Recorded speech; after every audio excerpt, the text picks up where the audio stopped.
puntos que nuestra región llevaba allá como puntos prioritarios.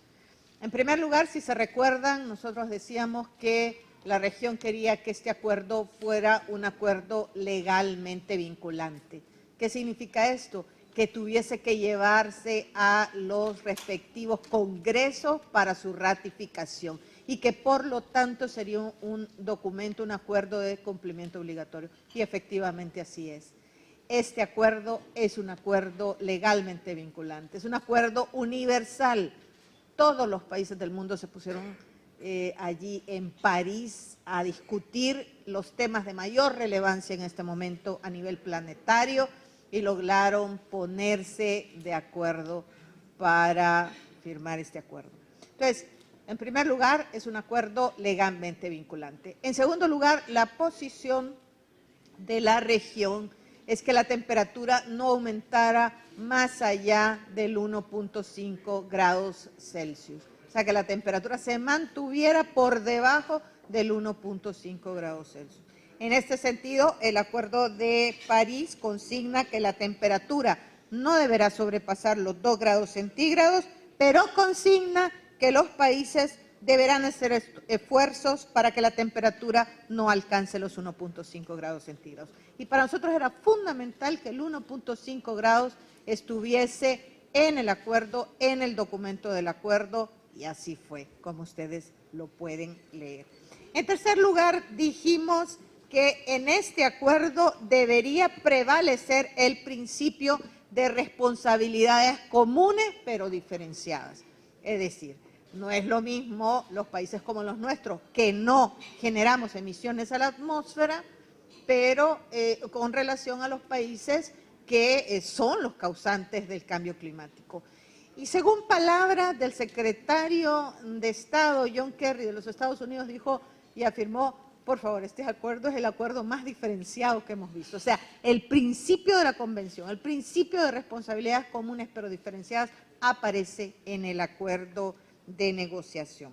Otro punto resaltado por esta delegación es que debería de haber un capítulo especial dentro del acuerdo, un apartado dentro del acuerdo que hablara sobre pérdidas y daños, diferente o diferenciado de adaptación. Y así fue.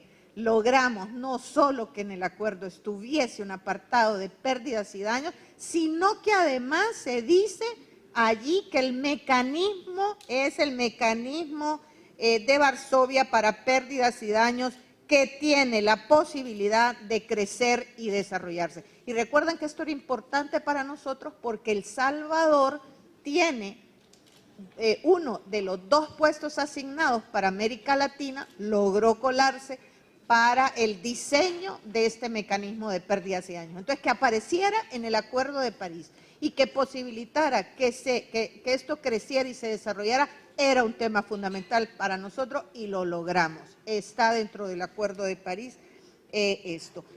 En cuanto a financiamiento, nosotros pedíamos que fuera un financiamiento nuevo, suficiente para hacer frente a las pérdidas y los daños y para adaptarnos a estas nuevas condiciones del cambio climático. Y en el acuerdo se ofrecen los medios para hacer frente a esto con $100.000 millones de aquí al 2020 y posterior al 2025, este financiamiento deberá incrementarse. Además, lo más importante que también decíamos nosotros es que el financiamiento no se fuera solo a mitigación. El Acuerdo de París dice que debe haber un balance en el financiamiento entre mitigación y adaptación, un tema que nosotros consideramos fundamental porque nosotros nuestra tarea no va a ser principalmente la mitigación, sino nuestra tarea va a ser principalmente la adaptación y el tema de pérdidas y daños de la economía.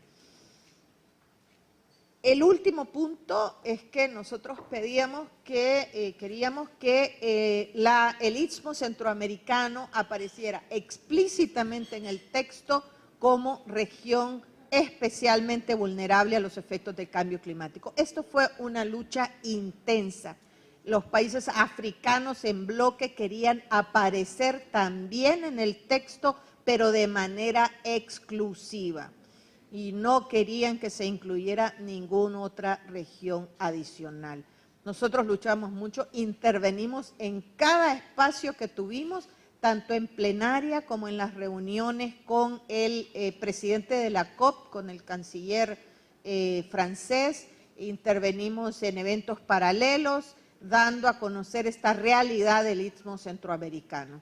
Al final, en una negociación con los países de América Latina en bloque que apoyaban esta posición de Centroamérica, lo que dijimos es, bueno, si no aparece la región centroamericana, el Istmo Centroamericano como explícitamente vulnerable, no queremos que se liste entonces ninguna región y que se ponga en el texto que se apoyará a las regiones especialmente vulnerables de acuerdo a la convención y a lo que la ciencia dictamina. Y esto porque sabíamos que Centroamérica está consignada en el informe del panel intergubernamental para el cambio climático como la región más vulnerable del trópico. Entonces la ciencia nos avala a nosotros.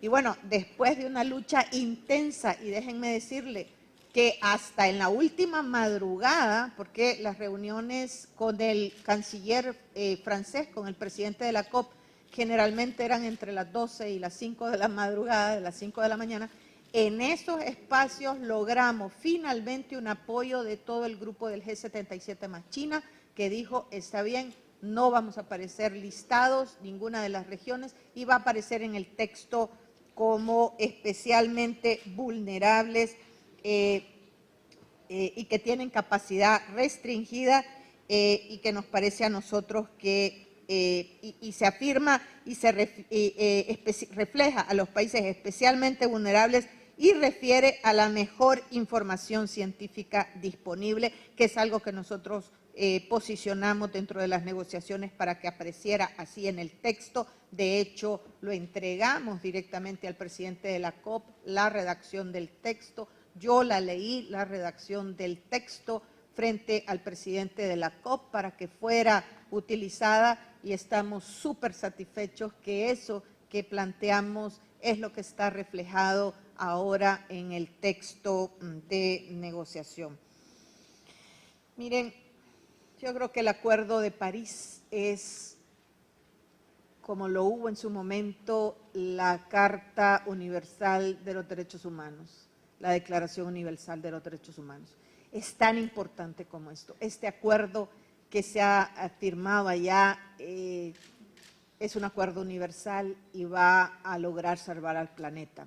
Es un acuerdo que se va a revisar periódicamente y va a permitir ajustar las metas de acuerdo a lo que se ha ido desarrollando. Así es que muchísimas gracias. El equipo negociador que estuvo ahí, nuestro jefe negociador que no está ahora, Antonio Cañas, estuvo acompañándonos el licenciado Salvador Nieto, la directora del Observatorio Ambiental, doña Celina Catán, nuestro especialista en bosques y biodiversidad, el doctor Jorge Quesada, además de otros compañeros que nos acompañaron en esta pequeña pero súper fuerte delegación que estuvo durante todo el proceso trabajando arduamente. Y yo quiero agradecerle, además de que tuvimos el acompañamiento al inicio de la semana del señor Canciller de la República, quien dio el discurso inaugural en el marco de la COP. Muchísimas gracias. Bueno, vamos a